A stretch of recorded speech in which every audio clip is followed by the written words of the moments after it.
calls them into Diamond. The team leader this year is, as I mentioned, Squadron Leader Ben Murphy. Red 1, the aircraft at the front throughout the display. We know him as Baz on the team. He went to Loughborough Grammar School and graduated from the University of Newcastle with a degree in geography. We always think it's worthwhile that Red 1 knows where he is. And he's called the team into Diamond as they fly this 3G bend here to open the display. Now Ben's a former Harrier GR7 pilot, and like all of our Harrier pilots in the Royal Air Force, he's seen operational service over Afghanistan quite recently, where of course we provide close air support to the young men and women of British and our coalition allies on the ground there.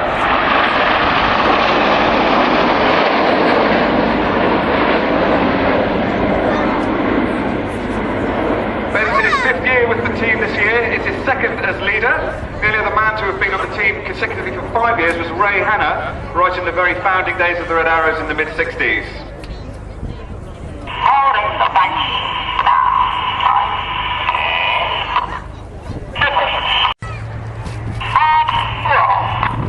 So Red 9 is the lowest aircraft as we look at them now. Flight Lieutenant Zane Sennett, one of the third-year pilots on the team this year.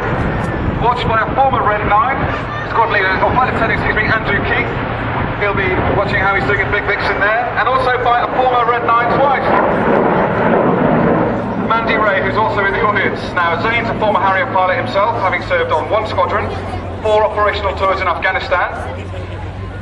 And if the weather permits in the second half, when we're able to fly the famous Red Arrow's heart, it'll be Red 9 Zane who provides our arrow through the heart. He's our Cupid, if you like. In fact, we're starting to worry on the team that Zane really does believe that he's Cupid. Okay, Red 1's calling the team now into swan formation. You'll see the wings slide back to the end of the neck of the swan, another wide and long formation. And it's generally considered that the further you are away from the leader, the more challenging the formation flying is and the position keeping. That's why we put our more experienced pilots in those outermost positions. However, on the inside of the right wing, just to the left of the neck of the swan as we look at it now, you would find Red 2, Flight Lieutenant Chris Lyndon Smith. We call him Smiley on the team, and he's the first of this year's 3 first-year pilots on the team. Born in Kitwe, Zambia, he grew up in Cape Town and Johannesburg, and came back to the UK at the age of 10 and graduated from Wyndham College in Norfolk. Right now, though, making an easy job of the swan reversal.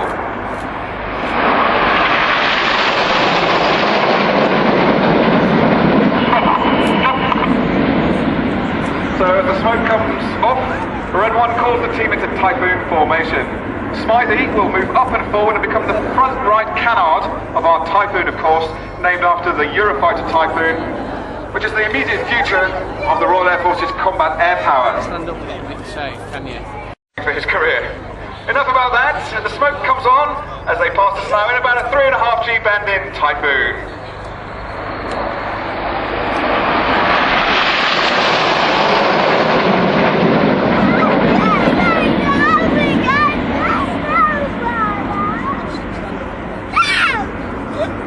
Now, traditionally, in close formation flying, pilots look at the lead aircraft and react to his or her movements.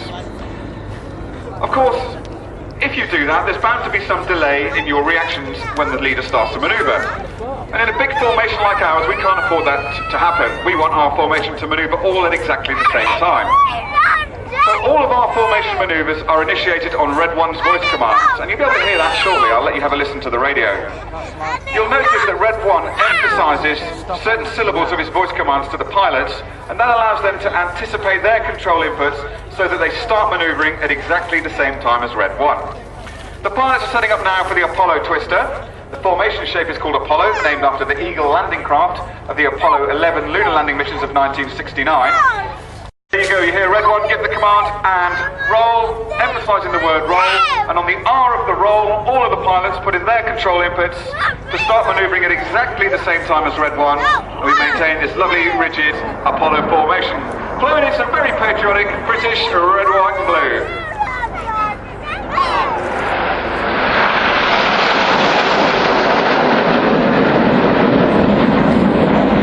Called the Apollo Twister, and at the back left of our Apollo, the lowest aircraft as we look at them now, you'll see Red 5, Flight Lieutenant Kirsty Stewart. Kirsty is the first ever female Red Arrow pilot, and she's in her second year with the team this year. She was born at RAF Nocton Hall in Old RAF Hospital, not far from here, and grew up in Colby, and she went to... But she's also been a flying instructor on the Hawk at RAF Valley in North Wales, which of course is where we train all of our future fast jets. She's a great pilot, but she's a keen sportswoman, currently in flanker formation, but she's a very keen kayaker, rock climber and mountain biker, and later this summer we're hoping the stabilisers are finally going to come off their bike.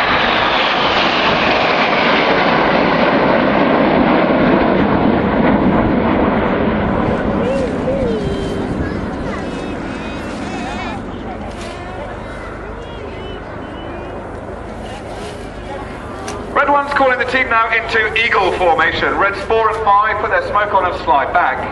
Red 4 is the highest man we see. They're moving to the back right of eagle formation. And that's the second of our first year pilots this year. Flight Lieutenant John Egging, known as Eggman, and another of the team's Harrier pilots. His frontline career having been served on 4 Squadron, which recently retired from service. But again, another man who's seen operational action in Afghanistan, providing close air support to the troops on the ground there.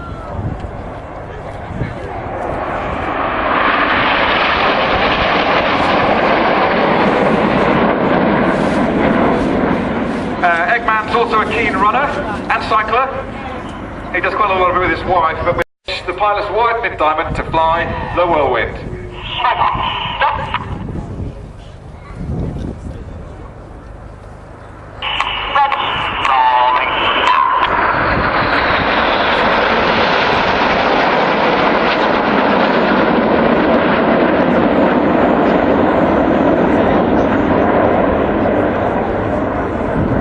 So in that manoeuvre you saw all of the pilots simultaneously spot roll to the left. And of course during that manoeuvre, for about a second and a half, they all lose sight of each other. That requires an awful lot of trust between the pilots, and we build that up through the 6 months of our winter training. We train 3 times a day, 5 days a week, British weather permitting, throughout our 6 months of winter training to build up the trust we need and to build up to the standard that we like to present to you in the summer.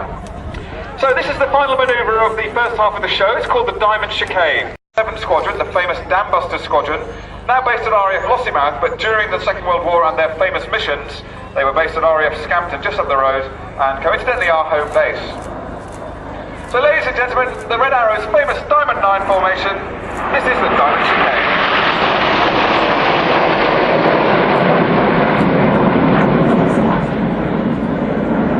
So that's the end of the first half of the show. It gives me a little bit of a chance to tell you another interesting fact about Sean Cunningham, Red 3. Of course, very good pilot. He's also a car buff by his own admission. He drives a very nice Porsche 911.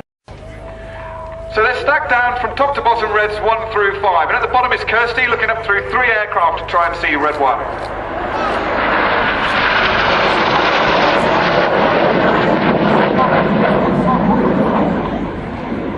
Now normally, even-numbered aircraft fly to the right-hand side of the leader, and odd-numbered aircraft fly to the left.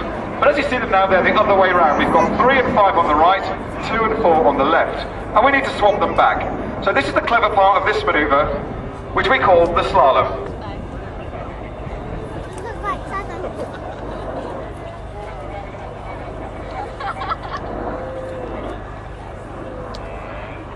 And believe me, to fly that manoeuvre, as you saw it there, requires complete trust between those 5 pilots. And even for an experienced pilot, to sit in cockpit and watch that, it can be quite eye-watering.